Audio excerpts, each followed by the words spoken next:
Excited to be joined today by Ryan Grimm. He's, of course, a colleague of mine, co-host of Counterpoints, also journalist and author of a new book, The Squad, AOC and the Hope of a Political Revolution. Great to see you, Ryan. Thanks for having me on here. So I feel like there was a chance that this book came out and it kind of got like totally overshadowed because of what's going on in Israel, Gaza, and all eyes are there, et cetera, et cetera.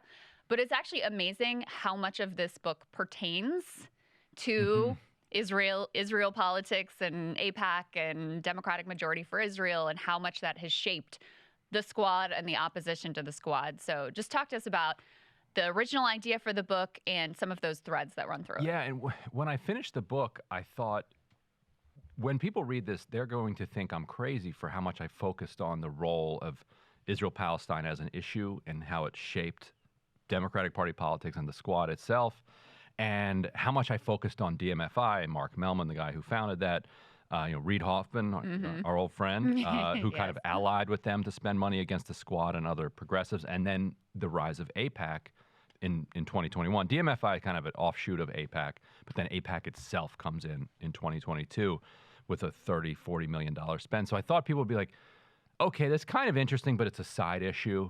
It doesn't deserve to be kind of half of the book.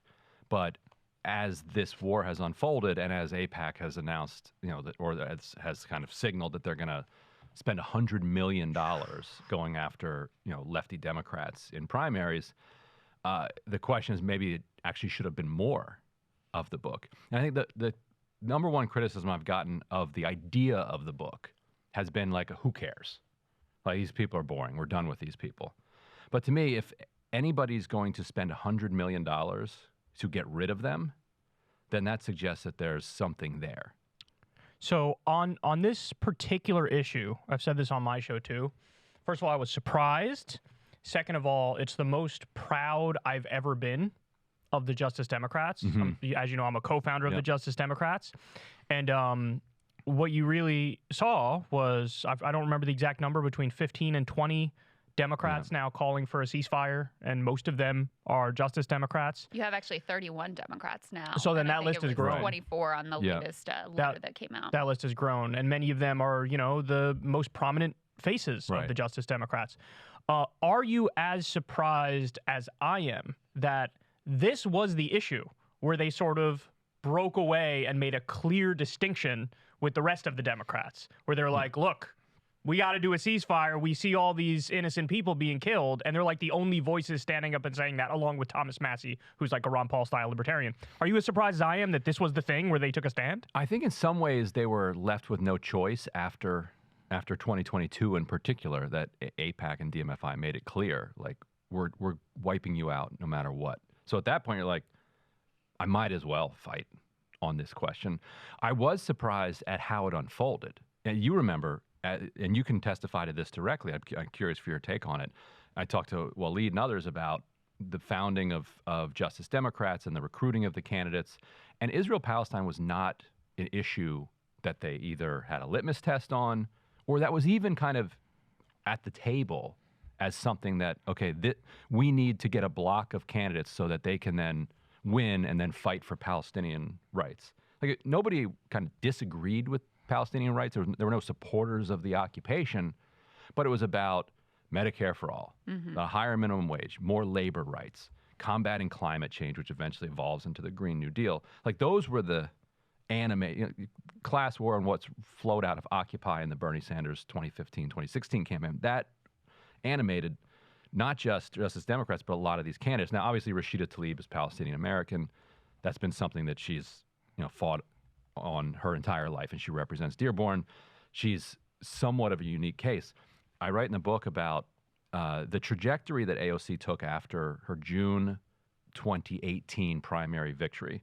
Like, at that point, I was like, nobody even remembers the name of the guy. You do, because you're from Virginia, who beat Eric Cantor. It was like he just became the guy. David Brett. There you go. Yeah. He's the guy who beat Eric Cantor. And now he was beaten by Abigail Spanberger, right? That's right, yeah. Perhaps our next governor. But that's his thing. I beat Eric Cantor. And so everybody thought kind of at the time, okay, this person whose name we can't pronounce, her thing is going to be that she beat Joe Crowley. But then it became clear after several weeks as she's getting more and more TV hits and her global star is rising, that she's not going to be the person that just beat Joe Crowley. People are going to forget who Joe Crowley even is. She's now AOC. Like, she's becoming this national celebrity. Then she does this interview where Israel-Palestine comes up. Do you remember that? Was it with Glenn Greenwald? No, I think it was with the Firing Line. Yeah, that's right. Yeah, it was like a mainstream one. So this is good context. So May 2018, the Great March of Return, which people have brought up again in the context of the violence enacted by Hamas, to say, look, Palestinian civil society in Gaza tried the Great March of Return in 2018 to 2019. What that was, every Friday, people would go down and started it was civil society started, wasn't Hamas created. They would go down, they would picnic, they would kind of like have a festival, and then they would march to the fence in a nonviolent way, saying, like, as a symbolic way of like returning to their land, which they could see on the other side of the fence. And then the IDF starts shooting at them. And famously, they start shooting at legs. And so you have amputees all over Gaza for years. After that, they killed, several hundred of them. And then the extremist elements say, see, we told you. Like, you can't do nonviolent civil disobedience. So amid one of those massacres, AOC posted on Twitter, Israel should not be mowing down peaceful protesters. Like, our Democratic... I love how that's controversial. Yes, I know. Right? Democratic Party needs to stand up for that. And Glenn saw that post. He's like, wow, somebody running in New York who's willing to say that. He interviewed her about that. And then she then got asked about it a month or two after winning the primary. And she's like, yeah, people shouldn't get mowed down. Like, that's... And she compared it to if there were 60 people who got killed at a nonviolent protest in Puerto Rico, I would find that outrageous. I found what happened in Ferguson outrageous. I found what happened in Standing Rock outrageous. And she lumped them all together as nonviolent protesters against oppression, a completely reasonable thing. And then the interviewer says something like, you used the word Palestine. What do you mean by the word Palestine? Yeah, and then she sort of... And I've rewatched this interview, and you can see her just like go cold. Like a little deer in the headlights. Because she wasn't really that educated on it. Yeah, she's like, she didn't know. She knows there's third rails on this issue, but she doesn't know what they are. So it's like, did I just touch one? Am I not allowed to say Palestine? And she's like, I just believe people should have dignity and rights. She's like, but say again, how are they going to get that without Israel being eliminated from the face of the earth? She's like, well, I'm not saying that. And then she just taps out. She's like, her phrase was something like, I'm not an expert on geopolitics. And then later she explained to me, and this is in the book, that she's like, look, among Puerto Ricans in the Bronx, it's just not something that we sit around at the dinner table and talk about. Like, I support Palestinian rights as far as we understood the issue in high school and college, but it wasn't something that we talked about. Summer Lee told me the exact same thing, because her race became all about Israel-Palestine. Right. And she's like, in Pittsburgh and in the state Senate in Pennsylvania even, like, it's just not something we talk about. And Summer Lee, the thing she got in trouble for, it was just 2 posts, a thread, also about Gaza during 2021, during the second last round of bombing. There was another short one in 2022.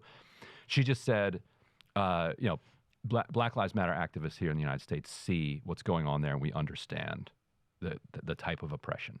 And you had people in Pittsburgh saying that she compared what's going on to Palestinians with what happens to African Americans here in the United States, and that is deeply dangerous rhetoric, and she needs to be eliminated. And they spent millions of dollars in Pittsburgh to try to beat her. And she hung on. Yeah, but there were many who didn't. I mean, you also talk about Nina Turner. Yeah. And all the money that flooded in, and probably what got more attention was the half a bowl of shit comments. Right. But the groups that elevated those comments and put them on TV everywhere and took it from, Nina was about to win in a blowout to her losing by, I think it was 5, was, the groups that you're tracking over her support for Palestinian rights. And so one of the things that you lay out here, which I think may give some insight into whatever the hell is going on with Senator John Fetterman right now, is that there were many candidates who saw that and they said, not worth it. Yeah. And as you saw, AIPAC, tell me what to say and I'll say it. Just stay out of my race. And he literally did that. So during the primary, if you remember, Connor Lamb, that was the right-wing congressman who just out of the 2006 Rahm Emanuel playbook. 100%. He's the DCCC's guy. He's on his way to the Senate. But he couldn't raise the same amount of money that Fetterman could. Fetterman was lieutenant governor. He was widely popular around the state. And he's down, like Connor Lamb finds himself down to this doofus. Like, how is this? To this ogre. This ogre. Like, how is this possible? If you remember, he started putting out all of these calls publicly, and his brother or cousin, whoever that other Lamb is, kept putting out calls for super PAC money. They were putting out memos, analyses, like, here are the targets that work. Here's how much money we would need. We don't have it, but if somebody would run ads with these messages, with this amount of money in these regions, we will beat John Fetterman. And so Fetterman reached out to DMFI. His campaign reached out. They met. They talked about what his Israel-Palestine platform should be. He wrote an Israel-Palestine platform, sent it to DMFI, and they've confirmed this on the record. They edited it, sent him back notes. They're like, this is really good. Couple notes here. They accepted all the notes, track changes, like accept. Boom, this is my Israel policy. DMFI's good. AIPAC's good. They don't. And they stay out. They stay out. Wow. And he wins. And then some other, and I write about a couple other House candidates that did that, but lots of House candidates did this. Wow. Yeah. That's shockingly corrupt. Almost Wild. like comically corrupt. Yeah. Well, and is it your sense that, like, because, man, he's gone all in